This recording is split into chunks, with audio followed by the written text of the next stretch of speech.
हुआ हूं। सर, मैं शुरुआत में हबीब जालिब का एक शेर पढ़ना चाहता हूं। आप उर्दू जानते हैं और लॉ मिनिस्टर भी उर्दू जानते हैं।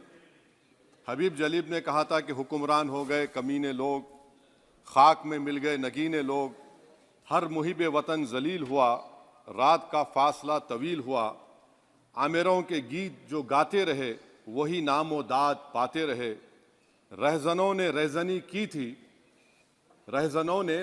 की थी, रहबरों ने भी क्या कमी की थी।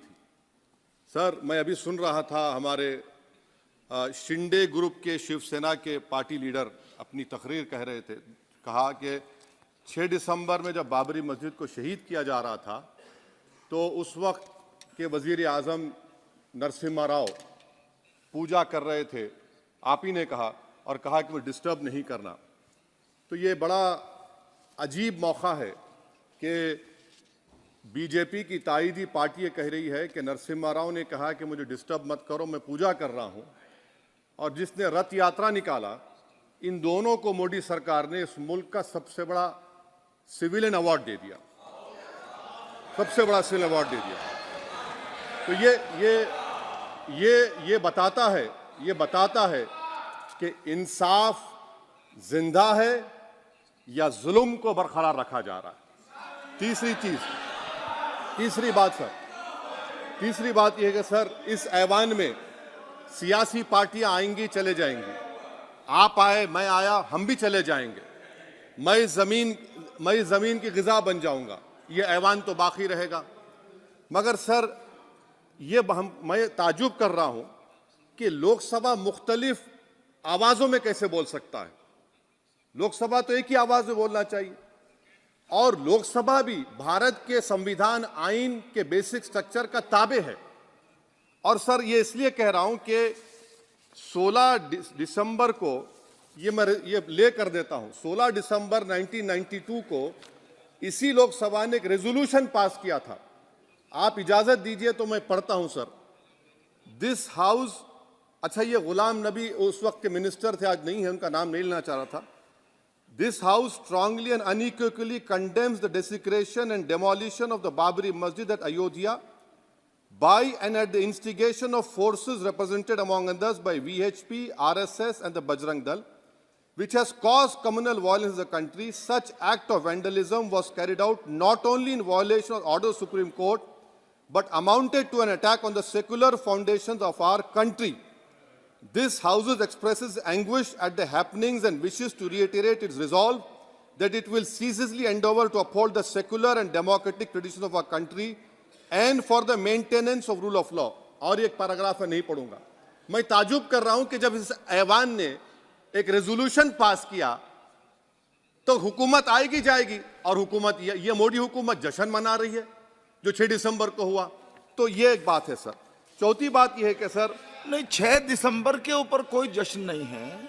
राम मंदिर के निर्माण की जो प्रतिष्ठा हुई है उसको संबोधन कर रहा है, और वो सर्वोच्च न्यायालय के द्वारा तथ्यों के आधार पर दिए गए निर्णय के कारण से हुआ है।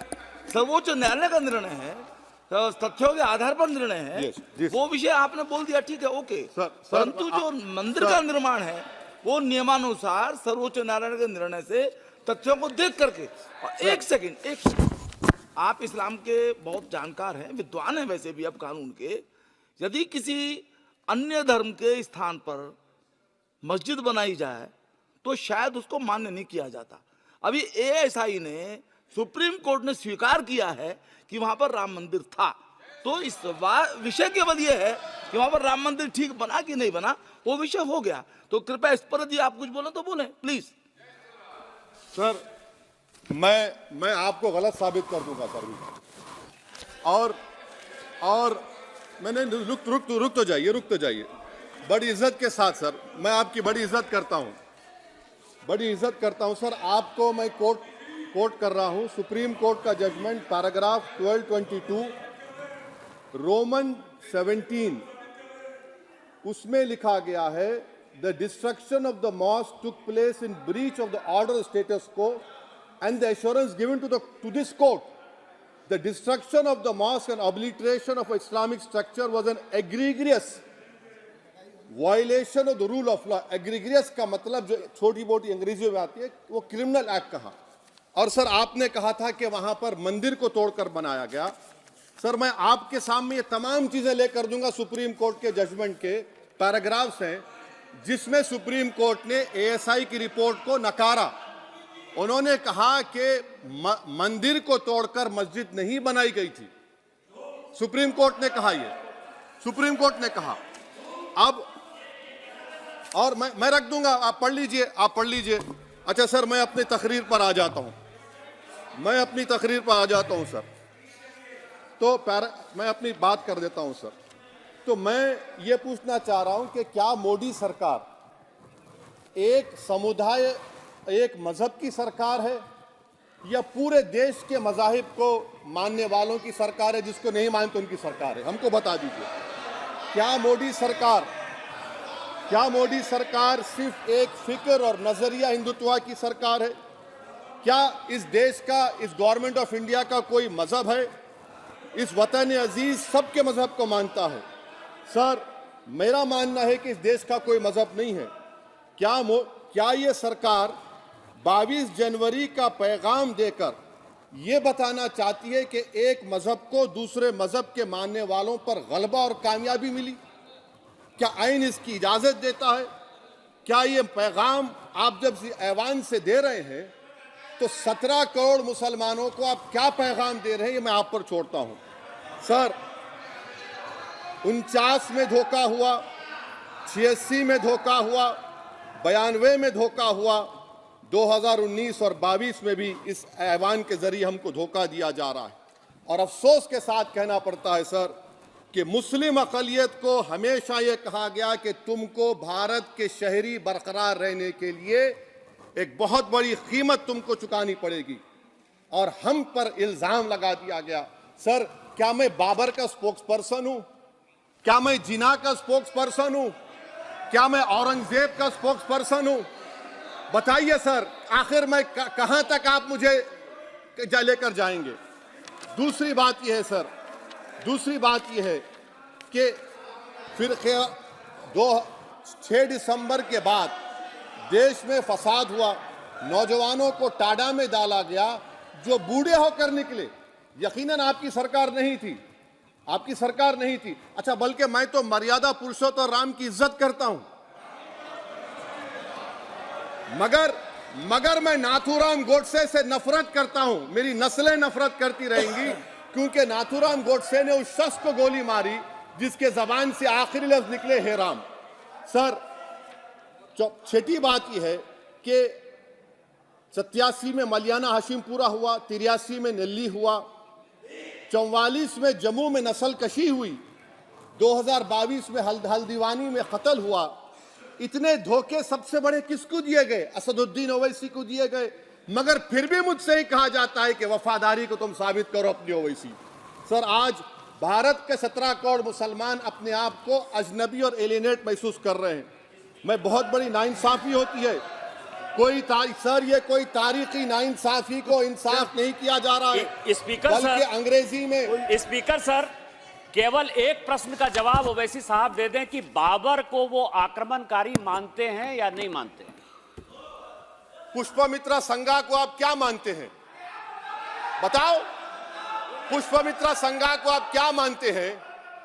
जम्मू के वो, कश्मीर के वो राजा को क्या मानते हैं जिसके पास एक फौज थी मंदिरों को तोड़ने के लिए? आप क्या मानते हैं? यही तो मैं कह रहा हूं कि निशिकांत दुबे 47 में आजादी मिली, असदुद्दीन ओवैसी से बाबर की बात पूछ रहे हैं। तुम गांधी की बात पूछते, तुम बोस की बात पूछते, तुम जलियांवाला बाग की बात पूछते, तुम काला पानी में जो मुसलमान शहीद हो गए उनकी बात पूछते, मगर बाबर की बात पूछी जाती है। तो सर मैं आपको बता रहा था, खामखा डिस्टर्ब किए सर मुझे, मेरा वक्त ले लिए निशिकांत दुबे।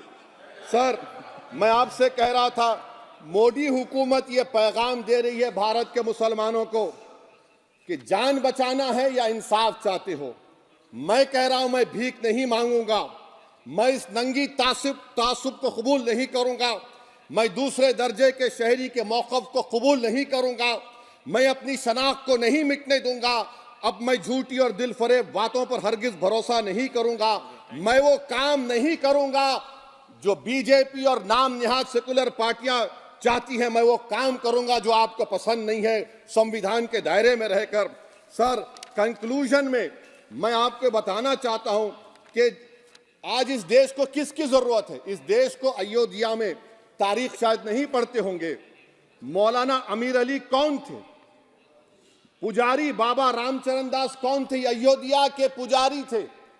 दोनों ने मिलकर अंग्रेजों के खिलाफ जंग लड़ी थी और दोनों ने, अंग्रेजों ने इनको गिरफ्तार किया और एक पेड़ पर मौलाना अमीर अली को और पुजारी रामचरण दास को फांसी दे दी गई।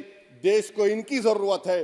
देश को शंभू प्रसाद, अचन खां, ये राजा देवी बख्श सिंह के फौज में थे, अंग्रेजों से मुकाबला किया, मुसलमान की लाश को जला दिया गया और शंभू प्रसाद को दफना दिया गया। इस देश को यह जरूरत है। देश को बाबा मोदी की जरूरत नहीं है। आज भारत को अयोध्या के मौलाना अमीर अली और रामचरण दास, अचन खान, शंभू खान की जरूरत है। सर, मैं अभी सुन रहा था ये नाम निहाद सेकुलर पार्टियों के बयानात को।